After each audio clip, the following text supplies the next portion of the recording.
Nasci na Serra dos Carajás em 1983.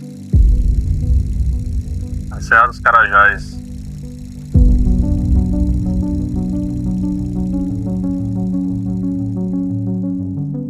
Mas a minha mãe teve a luz em Marabá, né?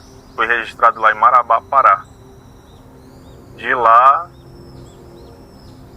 fiquei um tempo em Tucuruí.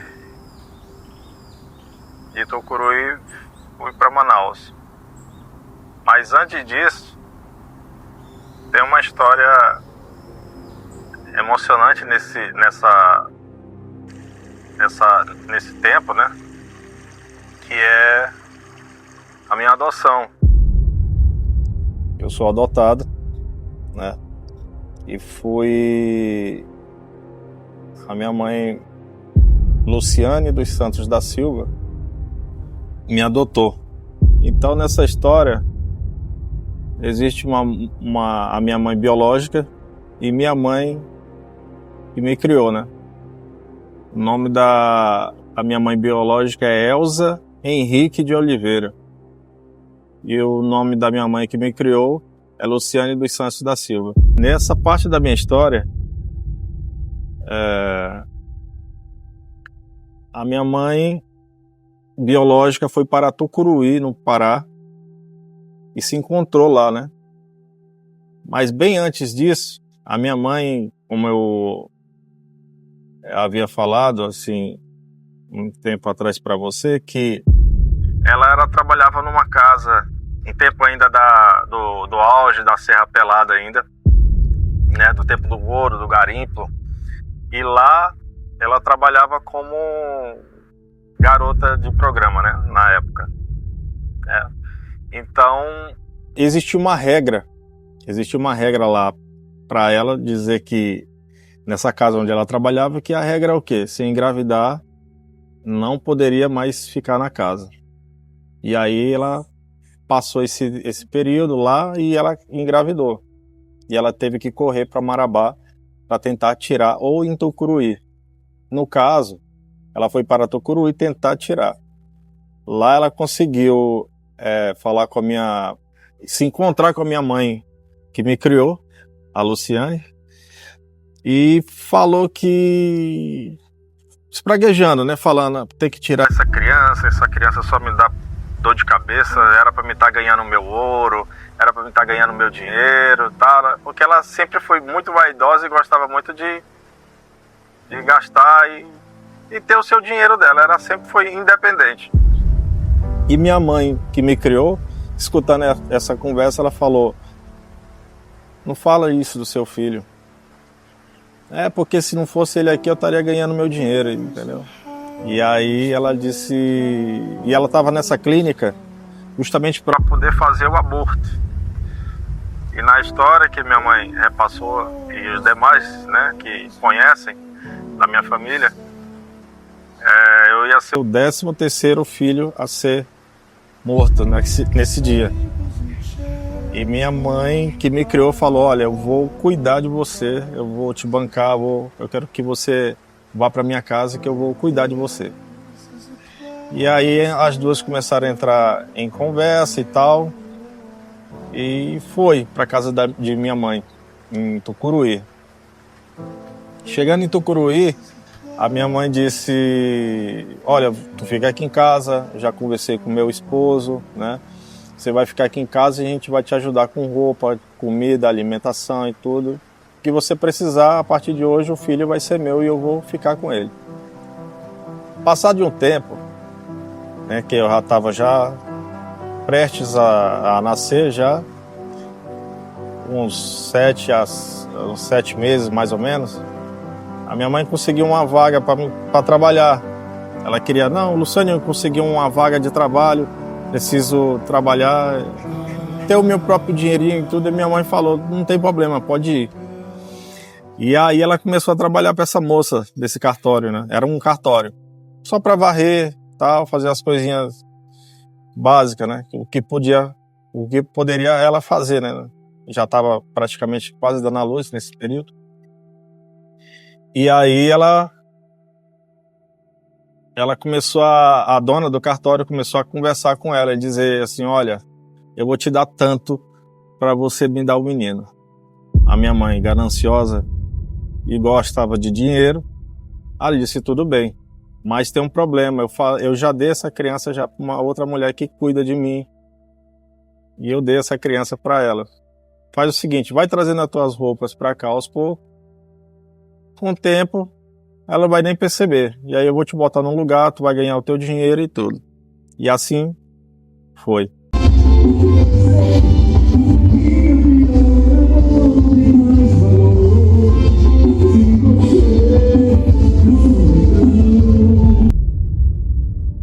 E aí ela foi aos poucos indo para casa dessa mulher, essa dona desse cartório. E aí ela falou, minha mãe, um certo dia chegou, né?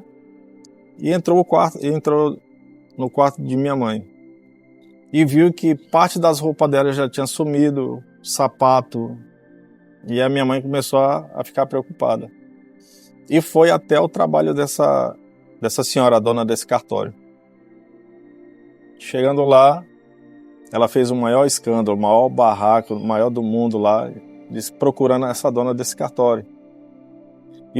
E naquele tempo não existia informática, não existia já só simplesmente aquele livro, né, de registro. Aí eu já estava ela já tinha tão antecipado já, que eu já tinha já minha certidão de nascimento, o meu nome seria Edson, então já estava pronto já meu registro, né, nem mesmo eu nascer. Já estava só pronto, só de botar a data e pronto, e assim seria o meu nome. Minha mãe fez um barraco que fez, deu uns tapas, a minha mãe que me criou, deu uns tapas na minha mãe biológica, dizendo que era para ela ir para casa, que já tinha feito o que fez e tal, não sei o que. E enfim, minha mãe leva, a minha mãe que me criou leva a mãe biológica para casa. E minha mãe, sobre a ameaça, falou, olha, se tu procurar essa mulher novamente, eu vou fazer um escândalo porque tu tava querendo comprar a criança, que não sei o que, né? E isso, na época, ficaria vergonhoso para a dona desse cartório, né? Já completando os 8 meses, né? Minha mãe ficou muito chateada e sempre se resmungando porque precisava voltar para ganhar o dinheiro dela. Ela porque queria ganhar o dinheiro dela. Aí chegou o dia do meu nascimento. São palavras que dói, né? Ela falou já lá no leito já da maternidade, do hospital. Ela disse, não deixa nem eu ver essa desgraça. E aí falou o nome, né? Um monte de palavrão. Só não deixa eu ver essa desgraça. E assim a minha mãe repassou, né, a criança para a minha mãe que me criou, a Luciane. Ela nem esperou malmente o resguardo, né? Eu nasci em parto normal. E assim ela seguiu a vida dela. Eu acho que ela foi para alguma casa de uma amiga dela. Eu não tive mãe de leite, né? Minha mãe teve que correr atrás de uma mãe de leite, perdão. E não tive aquele carinho, aquele começo, né, da minha mãe biológica. E se um dia eu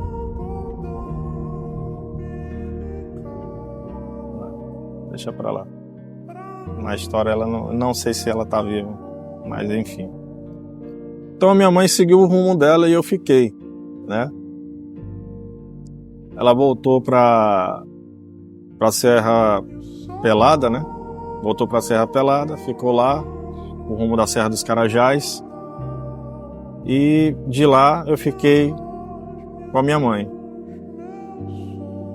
Bom, parte dessa história eles me confirmam, né, por parentes meus, que teve alguns tios meus que também trabalharam por rumo de lá, né? E alguns tios meus contaram essa outra história, que ela, nessa casa onde ela trabalhava lá em Serra Pelada,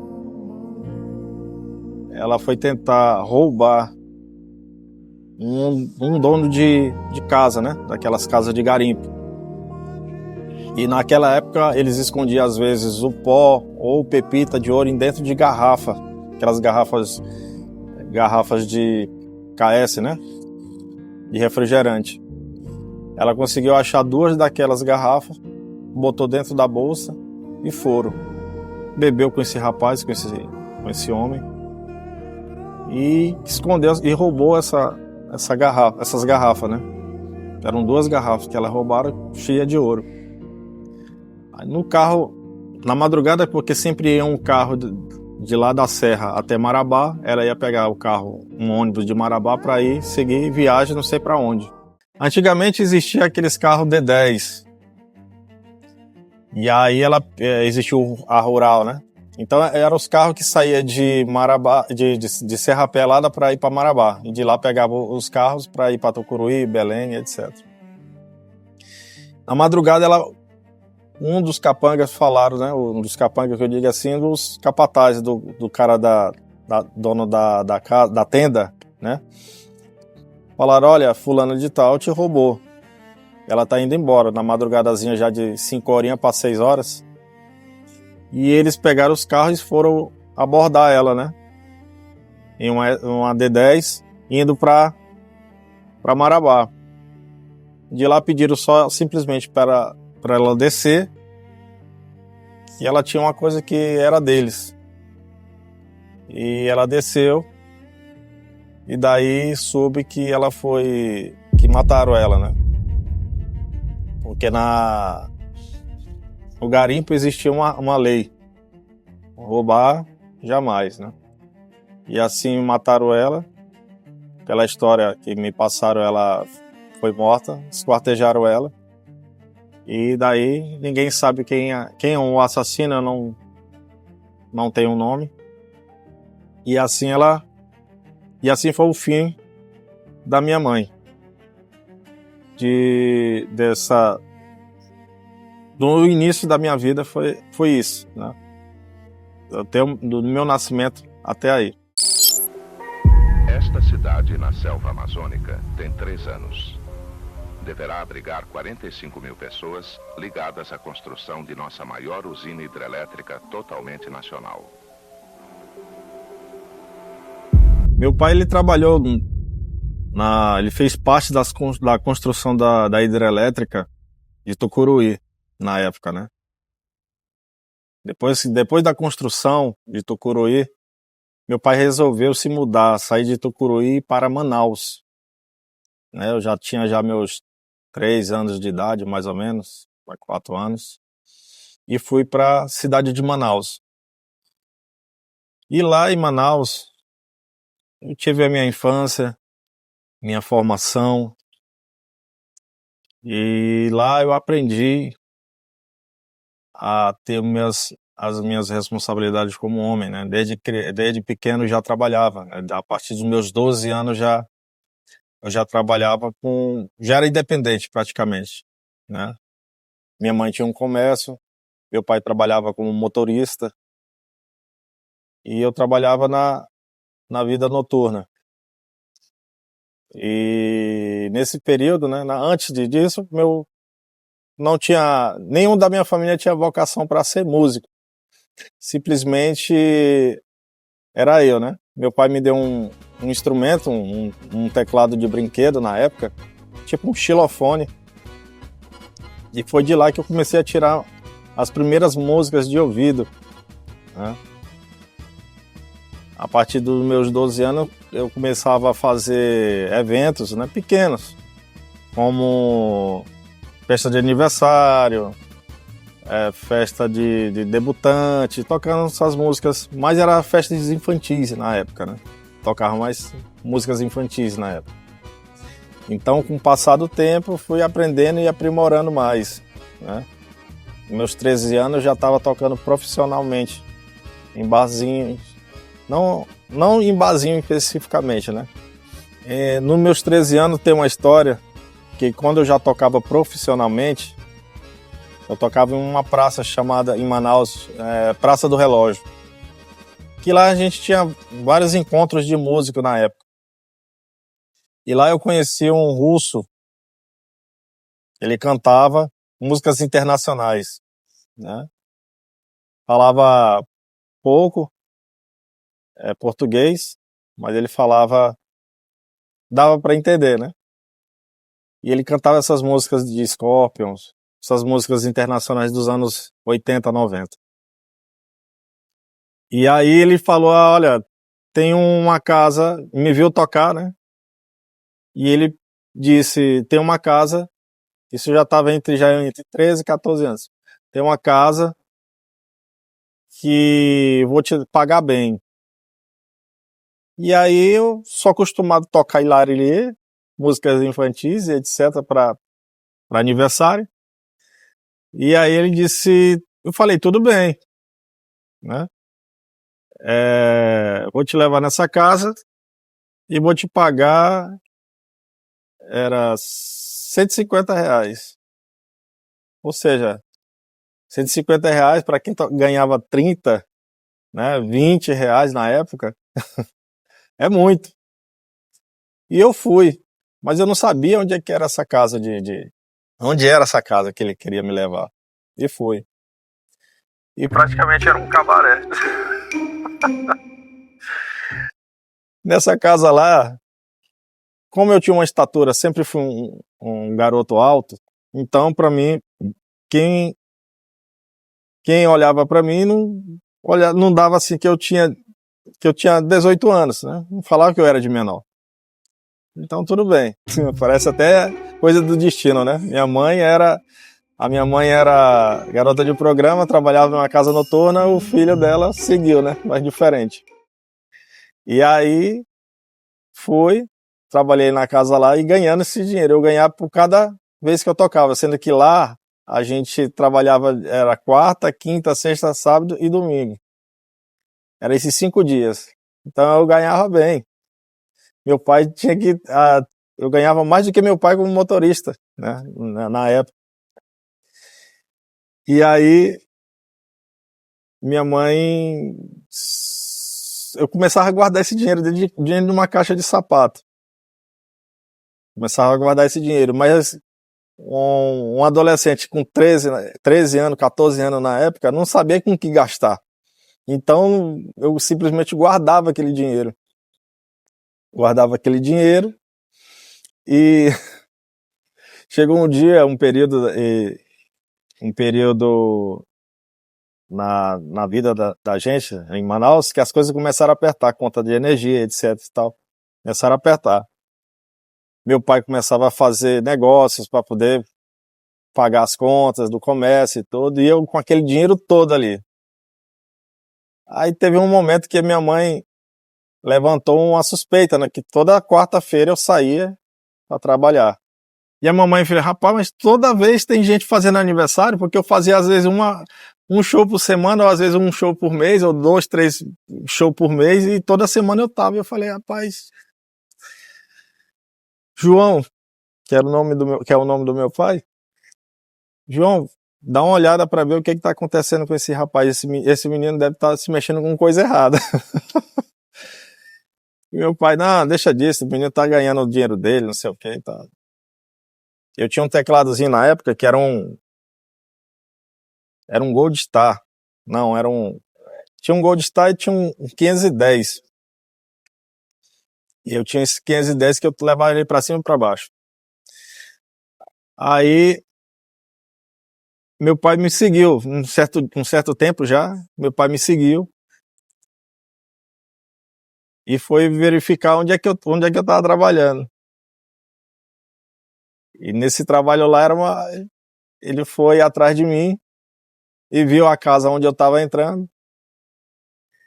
E lá ele viu entrando, foi junto, né? Pagou a entrada, ou seja, ele esperou eu entrar, depois ele entrou, pagou a entrada e ficou numa mesa lá. Fiz o show, terminei o show. Quando eu fui saindo, eu senti aquela mão segurando aqui no meu ombro aqui, disse, entra no carro. Era meu pai. Meu amigo, do centro de Manaus até a nossa casa, que a gente morava em Santa Etelvina, era quase 2 horas de viagem. Essas 2 horas de viagem foi a mais longa da minha vida. Ele chegou, olha, não vou lhe bater porque você estava trabalhando, mas essa parte eu vou deixar para sua mãe resolver. Ele não me bateu, mas a minha mãe soube. E minha mãe me deu uma surra maior do mundo, porque não foi por onde eu estava tocando. Ela dizendo, né? Mas eu sei que foi. Mas ela disse porque eu menti, né? E eu apanhei muito nesse dia. E assim foi. Teve um período que eu parei de tocar, foquei mais nos estudos, que minha mãe sempre falava mais, e eu tive que dar um tempo na música. E nesse período da música, né? Fiquei afastado, mas sempre com a vontade. E aquele dinheiro que estava lá, como é que eu ia dizer para minha mãe? As coisas apertando, a minha mãe, eu não sei o que eu vou fazer com tanto dinheiro. Eu falei, mamãe, quanto é que a senhora tá devendo lá? Eu já tinha bastante dinheiro já, até a minha mãe descobrir, né? Tudo. Porque a coisa que eu comprava meu material escolar, as borrachas, as coisas, tudinho, eu comprava. E sem falar nada pra mãe. Não, o caderno tá de boa, mãe. Tem um dinheirozinho aqui que dá pra comprar. E assim eu ajudava. Chegou um momento que ela apertou. Eu peguei, mamãe, você tá precisando de quanto pra pagar no comércio? Quanto é que você tá devendo lá no comércio? Ela, tô devendo R$ 300 no comércio.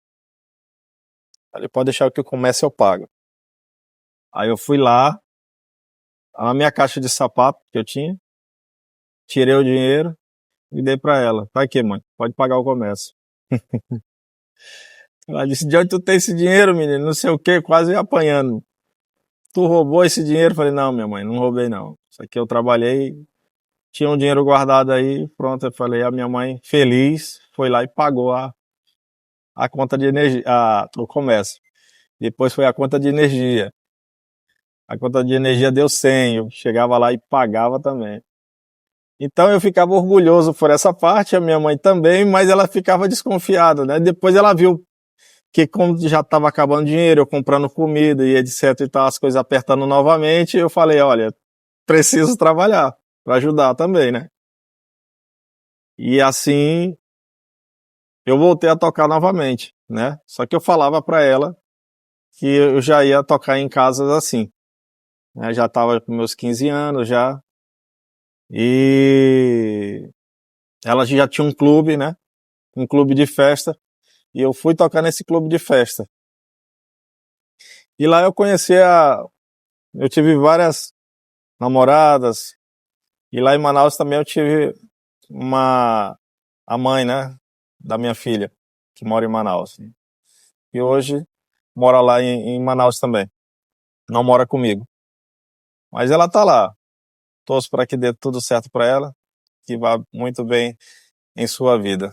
Passado muitos anos, saí de Manaus e fui para o interior de Manaus, que é uma cidade chamada de Manacapuru. Em Manacapuru, nesse período, minha mãe e meu pai não puderam ficar mais juntos, se separaram lá. Com um tempo em minha vida que eu tive depressão, síndrome do pânico. Minha mãe se envolveu com um rapaz lá, né? Esse rapaz foi preso. A minha mãe fez uma loucura de amor por esse cara aí. Mas enfim, é uma parte que não gosto muito de falar nessa área, mas vamos seguir. Minha mãe então se separou desse rapaz e resolveu ir para o Maranhão, né? Uma cidade chamada Centro do Pedro. E eu fui para morar. Eu não aceitava a separação do meu pai e nem o envolvimento da minha mãe com esse rapaz lá de Manaus, então resolvi ir para casa de meu pai, em Teresina. Meu pai pagou as passagens para mim sair de Manaus e ir para lá com ele, morar com ele, e fui. Em Teresina, fiquei lá na casa de meu pai durante um período e minha mãe me liga, dizendo que estava em uma cidade, um povoado que aqui diz, né? Povoado, Centro do Pedro. E ela liga para mim: meu filho, eu vim para Centro do Pedro, eu vim cuidar do seu tio aqui e tal, eu preciso de você aqui. Eu falei: não, tudo bem. Conversei com meu pai não aceitava, não queria que eu fosse para lá e tal, porque até hoje eles não se dão, né? Não se dão. E ela não aceita, por isso que até hoje, é tão tá que, como eu não aceitava a separação deles, até hoje eu não voltei para casa. Nem moro com meu pai e nem moro com minha mãe, desde o tempo aí. E aí, enfim, falei: tudo bem, minha mãe, eu vou para aí. Juntei um dinheirinho que eu fazia uns bicos lá em Teresina e fui para Centro do Pedro. Mas antes de chegar em Centro do Pedro, não sabia, né? Minha mãe falava assim: meu filho, você vai pegar o ônibus aí em Teresina, você vai pegar o ônibus direto para Santa Inês. Em Santa Inês você tem uns parentes lá. Nesses parentes lá você vai aguardar, um ônibus vai vir, um tal de Viação Pindaré. Pega esse ônibus que ele vai te deixar aqui em Centro do Pedro. Tudo bem. Aí assim, na manhã seguinte, fiquei na casa de uma tia minha lá em Santa Inês. De lá eu fui para a rodoviária esperar esse ônibus. De lá, peguei esse Viação Pindaré. Minha amiga, era um ônibus todo horrível, feio, todo lascado. Tinha pinto dentro, galinha, pato. Falei: meu Deus do céu. Mas enfim. E foi sentido esse tal de Centro do Pedro. Só que na minha cabeça, centro, né? A gente falava assim: eu vou pro centro. Centro da cidade, centro de convenções, centro disso, centro de aquilo. Aí não imaginava que centro é centro, como vocês chamam, né? Centro do Matias, centro do Leral, centro do... Né? Na minha cabeça é centro, prédio, né? Etc. E fiz essa viagem diretamente a Centro do Pedro. Eu já tinha meus 19 anos já nesse período. Aí fui, chegando em Santa Luzia do Paroá, fizemos a nossa primeira parada, cidade bonita e tal. Olhei: olha, rapaz, cidade bonita. E assim seguimos, né? Aí quando chegamos ali na cidade de Presidente Médici, né, que na época eles chamavam Santa Teresa. Chegando em Santa Teresa, o ônibus simplesmente sai da BR-316 e vira sentido Centro do Guilherme, né? E nesse período chovia muito. E aí, falei: deve ser desvio, né? Porque parte da rodovia tá quebrada e tal, deve ser um desvio. Eu falava sempre pro cobrador: tá faltando muito para chegar? Não, daqui umas 2 horas nós estamos chegando. Porque essas 2 horas de Centro do Pedro, aliás, da porta de lá até Centro do Pedro, né? Existia buraco, lama, etc. Então demorava muito. O ônibus não corria lá, essas coisas. Então partimos de Santa Teresa para Centro do Pedro. E entramos cada vez mais. E mata dentro. Chegou em um momento que o ônibus atolou. Eu falei: meu Deus do céu, não é para mim chegar não. Conseguiram achar um trator, aquele jirico, puxaram o ônibus e assim seguimos viagem. Eu só acreditei que era Centro do Pedro na hora que chegou, que o cara chegou assim: Centro do Pedro, né? O cobrador, né? Falou: Centro do Pedro. Eu falei: meu Deus do céu, não é possível, eu peguei o ônibus errado. Eu só vi cair a ficha que Centro do Pedro era o Centro do Pedro que eles estavam falando, que eu vi a minha mãe lá fora, dando tchau pra mim assim. Aí eu falei, a minha mãe com um sorrisão tão feliz de eu estar ali com ela novamente, né? E eu, E eu falei, rapaz, minha mãe, que diabo a senhora veio fazer aqui, minha mãe? Falei, ô meu filho, vim cuidar aqui e tal, vem. Aí eu falei, meu Deus, na minha cabeça eu falei, meu Deus do céu, o que eu tô fazendo aqui? E lá eu fiquei. Eu passei 28 dias. Foram 28 dias, como se fosse 28 anos pra mim. Aí eu doido pra vir embora, mas não achava uma brecha. Quando completou os 28 dias, que lá eu aprendi tudo. Tudo de coisa, a roçar, acordar cedo, gado, botar cangá e jumento. Então, eu aprendi a fazer isso, né? Um pouco de cada coisa lá, meu tio me ensinava, meus primos. Enfim. E nesse período, tava acontecendo um aglomerado lá de foguetes e etc e tal. Eu falei, olha, rapaz, diz que vai ter uma festa. Não, o festejo que tem aqui. Eu falei, ih, rapaz, pô, eu acho que vai dar bom pra mim. Aí chegou uma banda chamada Esquema Xodó. Essa banda era composta pelo Chiquinho dos Teclados, de Nova Olinda, Rômero Catingueiro, lá que ele morava em Santa Luzia, só que agora ele está trabalhando em Zedoc, como vigilante lá. E o cantor era o Neto, né? Era o Neto. Então se formava assim a banda Esquema Xodó lá, né? E eu ouvi aquele som de teclado, eu fiquei doido. Eu falei, rapaz, eu vou lá. Olha meu passaporte para me vir embora desse lugar. Conversei com eles, né? Rapaz, deixa eu tocar aí, rapaz. Falei, rapaz, tu é de onde? Não, eu sou tecladista, toco e canto. Falei, rapaz, e tu é de onde? Eu falei, eu sou de Manaus. Só que eu tô aqui passando um tempo e tal, eu queria trabalhar, entrar no esquema e vir trabalhar, e não me deram muita bola no começo. E aí comecei a tomar uma cerveja, ele falou, ó, fica aí, quando acabar nosso repertório a gente te chama. E assim foi. Mas não botaram muita fé em mim, não. E aí foi. E aí, rapaz, dá uma oportunidade aí pra mim, rapaz, que eu vou ter que dormir, acordar cedo. Eu falei. Aí eu vi que já tava quase chegando, dando meia-noite, né? Que naquela época as festas antigamente era 5 horas de festa, né? Aí, 5, 6 horas de festa. E aí eles falaram, acabou o repertório deles, eles, pai, chama aquele rapaz lá pra ele tocar aí, pra gente dar uma descansada aqui. Aí chamou, tu toca o quê? Rapaz, o que tocar aí eu danço. Toco, canto, vira o Zezeu aí, bota aí um forró aí que a gente toca, beleza. Aí, 1 hora de forró direto. Taquei um brega por cima, que naquela época fazia muito sucesso ainda os bregas do Pará. Toquei. Aí o Rômero pegou, rapaz, o cara toca e canta bem.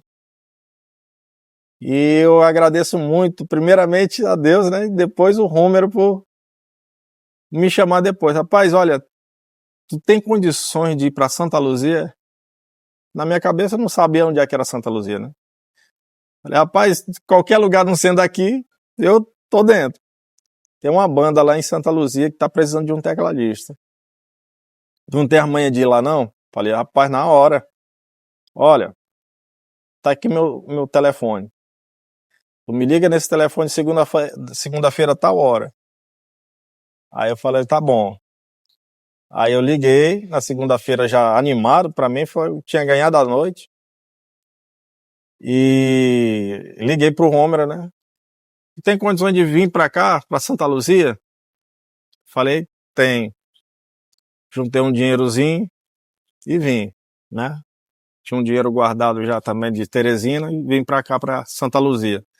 E aqui eu conheci o Det, que na época existia um esquema, né? Que era esquema Hipersom. Na época foi formada por mim, Regina, que era a cantora, e o Marconi, que era o guitarrista, né? Chamou ele de Rony, a gente chamava ele de Marconi. E assim se formava a Hipersom, né? a formação da Hypersom na época, se eu não me engano, o tecladista, que era o Denilson, na época, tinha saído para tocar em uma banda fora. E aí o Det, ele precisava desse tecladista. E aí eu fui, me encaixei, fiz o teste lá com ele, toquei, ele gostou, e eu falei, que bom, né? Passado um bom tempo, fui fazer um show num festejo de São Francisco, no bairro São Francisco aqui de Santa Luzia. E lá eu conheci o Dr. Arofran, né? Ele estava lá, presente nesse dia. E aí eles falaram, rapaz, ó, tem um rapaz aí que tá querendo falar contigo, né? O Romero falou, né? É o Dr. Arofran. Eu falei, beleza. Eu fui conversar com ele. Outra figura abençoada por Deus também por ter me ajudado. Então eu sou grato também. Cara, essas pessoas que eu tô citando aqui, eu sou grato. Sempre. Existe comigo uma coisa chamada gratidão. Eu sempre vou ser grato àquelas pessoas que me ajudaram lá embaixo mesmo, entendeu? E o Dr. Arofran me fez um convite. Olha, Cabeludo, eu tô criando uma banda, e essa banda eu quero que funcione ela para as políticas. Tu não quer vir trabalhar comigo? Eu fiquei assim porque nesse período já que eu estava trabalhando já com o Det, né, não estava caindo muito contrato. E eu precisava tocar minha vida, eu precisava de dinheiro. E aí eu aceitei, né? Falei com ele, falei, Det, as coisas não estão dando legal, estão querendo montar uma banda aí e tal. Falei, não, meu velho, pode seguir, Deus abençoe, e assim foi. Denilson parece que voltou para a banda Hypersom, e a gente montou a banda Moleca Cobiçada, que na época formada por um rapaz que era o baterista conhecido como Terros Pé, que ele hoje mora aqui em Santa Luzia, né? Era o Marconi na guitarra, Celcinho, né, que hoje trabalha na educação, ele era baixista, e eu como tecladista e cantor. Aí existia também os cantores, R. Silva, existia Hilda, depois teve a Keila Kevin, e Núbia. Então era formada por o R. Silva, né? Acho que eu falei, né, o nome do R. Silva. Então era formada a primeira formação da Mauro Sérgio. Não posso esquecer também do Mauro Sérgio de Nova Olinda. Aí e o Romero também. Então era cantor que só tinha mais cantor do que os componentes músicos, né? E aí se formava a primeira formação da banda Garota Cobiçada, né? Moleca Cobiçada, na época. E aí nós começávamos a fazer showzinho aqui, e era mais voltado para a política. Chegou a época da política. Existia uma cantora chamada Jane Lene, lá na Pissarreira, né? Bairro da Pissarreira. Ela também, e era formada o grupo, né? Mas esses nomes desses cantores que foi citado, né? Eles foram entrando e saindo, alguns entrando, alguns saindo aí. Então eu acho que citei todos. Já na formação final existia a Marlene, né? Uma cantora. Hoje ela está voltada para o gospel, né? Então, nesse período, então, voltando já, né, em 2002 para 2003, por aí assim, vieram as candidaturas de Newton Ferraz versus Adão, apoiado pelo Riode, em 2004, não é isso? 2004. Aí nós já estava já estruturado, tal, banda, era a única banda que tinha som e luz, era a gente. O Adão tinha que contratar, né? Então, o Newton, ele saiu bastante à frente, porque ele tinha uma banda, né, apoiada junto com o Dr. Arofran. Pô, um candidato com a própria banda era bom demais para ele, né? E foi muito bom também. E agradeço também ao Nilton Ferraz por essa oportunidade também, né? De contratar a gente, de fazer o show. Em cada comício que a gente fazia, a banda Moleca Cobiçada. Então, todos os comícios existia a banda Garota Cobiçada. E nesse período, existe um compositor da família do irmão Valmir, chamado Demi. Demi, ele criou uma música, né? Pegou um reggae e escreveu lá, em cima desse reggae, que era conhecida, O Voto Não Se Vende Não, né? Ele criou essa música, fez a letra e eu interpretei essa música. Eu que cantei essa música, na época gravada junto do estúdio do Euler e o Paulinho também. Eles dois trabalhavam no estúdio. E aí cantei essa música, né? Meu caro eleitor, escute agora o que eu vou lhe dizer. Vai alguém bater na sua porta, querendo enganar você. O voto não se vende não, não se vende não. E assim esse reggae foi um dos maiores touros, né? Na época da eleição. Tinha vários, né? O R. Silva gravou umas. Então tinha várias músicas, mas essa daí foi pra cima, mano. E assim foi. Nilton ganha de Adão na época, né? E assim foi uma participação histórica também, né? Que eu tive. E daí conversei com o Nilton. Nilton me deu um emprego. E aí eu fiquei trabalhando na banda e na prefeitura. Na época eu era técnico de informática da prefeitura. Atendi algumas instituições, né? E nesse período aí, para mim, só tenho a agradecer, né? Essas figuras que passaram pela minha vida. Minha esposa, né? Para mim, abaixo de Deus é ela aqui na Terra. Porque uma mulher que se dedicou comigo, estava desde o começo comigo, nos momentos ruins e nos momentos bons. Então eu não... Como não citar ela nessa minha história? De muito longe, em Manaus, num lugar totalmente nada a ver, e vim para cá e conhecer ela aqui. Eu vim só simplesmente para passar um tempo aqui em Santa Luzia, terminou a campanha e eu era para partir. E eu acabei ficando, conheci ela. E esse começo dessa história que eu tive com ela não foi também fácil, não. No começo a gente namorava. No começo a gente namorava e ela gostava de mim, né? Através de uma cantora chamada Hilda. A Hilda apresentou ela para mim e foi assim, amor à primeira vista, até hoje. E no começo o pai dela não gostava, não queria que eu namorasse com ela, né? Porque na época existia assim, de onde é esse rapaz? Só casava ou só namorava com gente que era conhecido deles ali, né? É filha de quem? É irmão de quem, não sei o que, de quem. Então tinha esse parecer, né? Pra poder namorar uma pessoa daqui de Santa Luzia. É filho de quem? É de onde? Veio de onde? Então imagina um cara que não tem parente nem aderente até um tempo agora, né?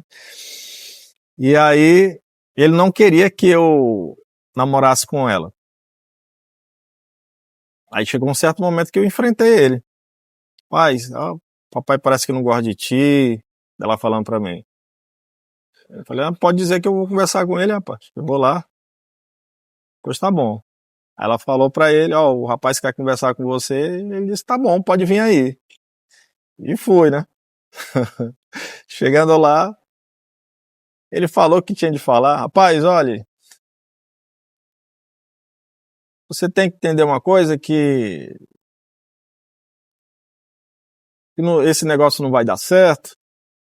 Tá aqui minha esposa, principalmente nem tanto eu, e sim a minha esposa, esse é o seu babá, falando pra mim, né?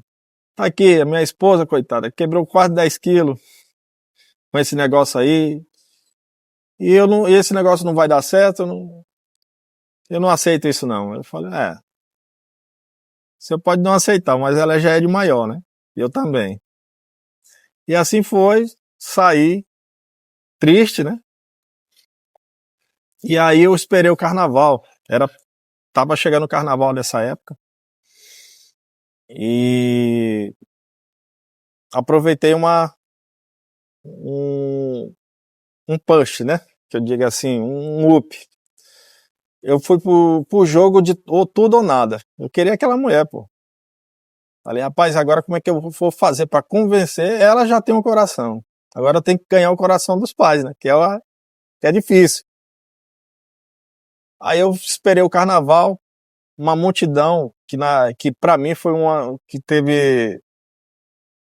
foi o Beira-Rio que deu mais gente nesse período, em 2004, 2005, por aí, que deu mais gente, e eu fiz uma declaração de amor para ela.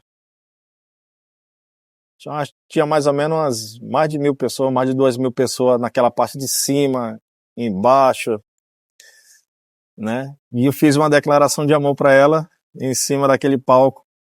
Mas eu esperei o pai e a mãe chegar. Aí pedi pra banda parar, eu peguei o microfone, fui lá pra frente. Falei, gente, gostaria de ter uma palavra e me declarar por um amor da minha vida, Regilane, tá lá, e falei, né? Fiz a declaração.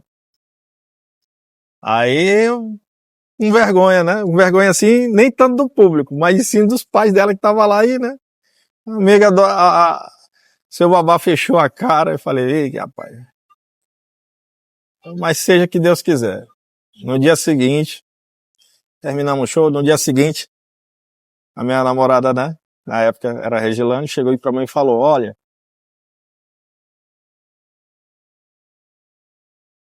o papai quer falar contigo. Falei, beleza. E aí, ele falando, rapaz, ele conversando com a minha esposa, né? Rapaz, esse rapaz é doido. Não tem jeito mesmo, não. E assim, ele aceitou eu ficar com ela, né? Por causa dessa declaração que eu fiz de amor pra ela, né? Ele viu que tinha verdade. E assim, estamos até hoje, há 23 anos de casado. Com tudo, né? De namoro, casado e tudo. E Regilane, meu amor, nesses 23 anos que a gente conviveu, parece que está sendo hoje. O meu amor por você nunca diminuiu. Sempre foi intenso. E sempre é intenso. E você sabe muito bem disso. Enquanto eu tiver, esse coração velho estiver batendo e eu conseguir respirar, eu nunca vou parar de te amar. Na época eu trabalhava numa banda lá em Maranhãozinho, no período, né? E aí, como eu tinha falado que eu tinha uma filha lá em Manaus, e essa filha, desde o começo, ela foi reclusa, né? Esconderam ela de mim, perdi o contato da família, e eu não consegui encontrar mais ela. E aí eu consegui, através de uma amiga minha que morava lá em Manaus, consegui o contato e ela falou, achei a tua filha. Falei, não acredito, achei. E eu consegui o telefone lá da casa, sendo que a família dela não se dava bem com a minha família, né? Que a minha mãe não aceitava eu ser de menor, né? Porque na época a mãe da menina, da minha filha, tinha 16 e eu tinha 15 na época, né? E aí teve essa briga entre família, né? De não aceitar e etc e tal. Meu pai também interviu. Minha mãe era muito ciumenta comigo, até hoje é minha mãe. Sempre foi cuidadora, dizia que não era minha filha, que não sei o quê, que falava, né? E minha mãe sabia que ela era minha filha. E lá eu encontrei a minha filha, falei com ela pela primeira vez, e aí conversei com a avó dela, na época viva, né? Falei, Dona Mara, aqui é Kleber. Ela nem acreditou. Kleber? Falei, Dona Mara, eu gostaria de poder ver a minha filha, conhecer a minha filha. Porque para eles, lá, disseram que eu tinha morrido, né? Que eu mexia com coisa errada, que eu fui assassinado. Falaram para minha filha, né? Sendo que esse período todo eu estava procurando ela. Tentando achar o local, tentando achar telefone, etc, né? E então descobri, conversei com a mãe dela e não foi fácil no começo. A mãe dela não queria mandar ela, teve que fazer um ofício, uma documentação, porque na época ela era de menor. Mas com muita conversa, né? Com o passar do tempo e meses e conversando com ela, com a minha filha. Falava, minha filha quer vir me conhecer? Ela disse, eu quero mais que tudo, eu quero lhe conhecer, porque você me falava que você não estava vivo. E E eu gostaria muito de te ver. Eu falei, eu também gostaria de te ver. Então ficou aquela conversa, aquele amor, né? E eu pedi, né, para ela vir. Mas para isso eu tinha que abrir da banda, né, que eu trabalhava lá. Eu trabalhei também em outras bandas lá em Pinheiro, né? Então eu tive que parar da música para me poder dar atenção a ela, dar aquele, né? Porque ela passou 13 anos sem me ver, desde o dia que nasceu até aos 13 anos. Precisei me ausentar da música para me dar esse tempo com ela, né? Para me ficar com ela, para me conversar com ela e tal, ter aquele apego novamente, né? E mostrar para ela do pai dela de verdade, né? Conversar com ela. Enfim, com muito sacrifício, meses depois, quase um ano mais ou menos, deixaram ela vir, né, com um ofício de entregar e tudo, pelo juizado de menor e tal. Beleza, ela veio, aí passou um tempo. E aí ela me acompanhou até ainda quando dava, mas depois ela disse, pai, eu quero morar com você. Aí eu vi que as coisas já tava ficando sério. Eu falei, minha filha, se você quiser vir morar comigo, pode vir. Banquei as passagens dela, conversei com a mãe dela e tudo. Em 2013, né, eu tive que parar. Foi o tempo que eu parei de fazer show, de fazer tudo. Foi o tempo que eu parei mesmo e me dediquei à minha filha. E me dediquei a arrumar um trabalho que seja não para viajar, porque senão eu não queria ser, já estava muito ausente a minha filha. Então eu queria ser aquele pai presente, de acordar ela, levar para o colégio, fazer essa rotina. E aí eu tive que procurar um trabalho. E aí um rapaz chamado Marcelo, que era meu ex-cunhado, falou, olha, tem um trabalho, abriu uma vaga de trabalho lá na Pinheirense, como técnico de informática. Estão precisando de um técnico de informática lá.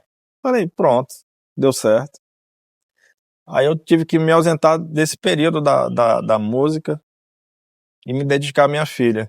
E aí eu tive que trabalhar na Pinheirense. Trabalhei 11 anos para essa empresa que me acolheu, me abraçou no começo e agradeço muito ao seu Zequinha, Dona Sara,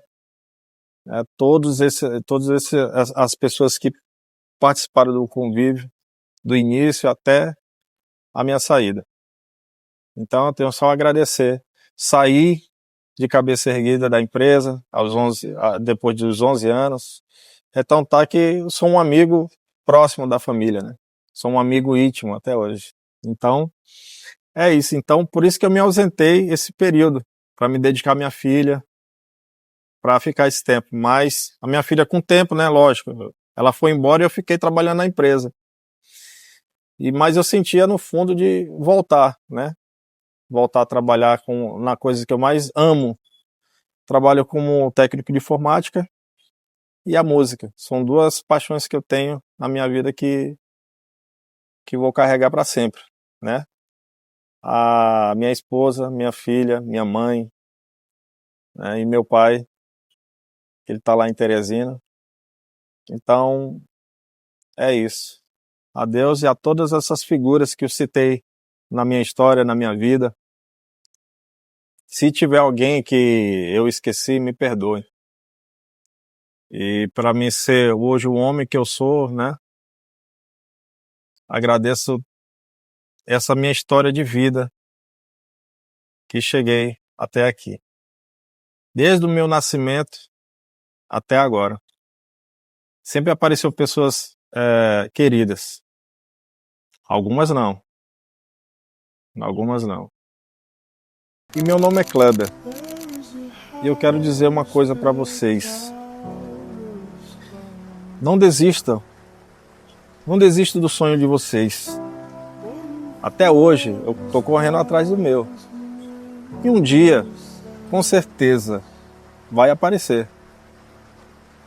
Tive meus momentos de alto, tive meus momentos de baixo, mas eu não desisti não. Era para me ter morrido, eu não morri. Entendeu? Então, Deus tem um propósito com essas pessoas que são guerreiras. Desde o dia que você nasceu, você já é um propósito quando você nasce. Porque Deus bota seus filhos para guerrear durante a sua trajetória. Então não desista dos seus sonhos. E eu nunca vou desistir dos meus.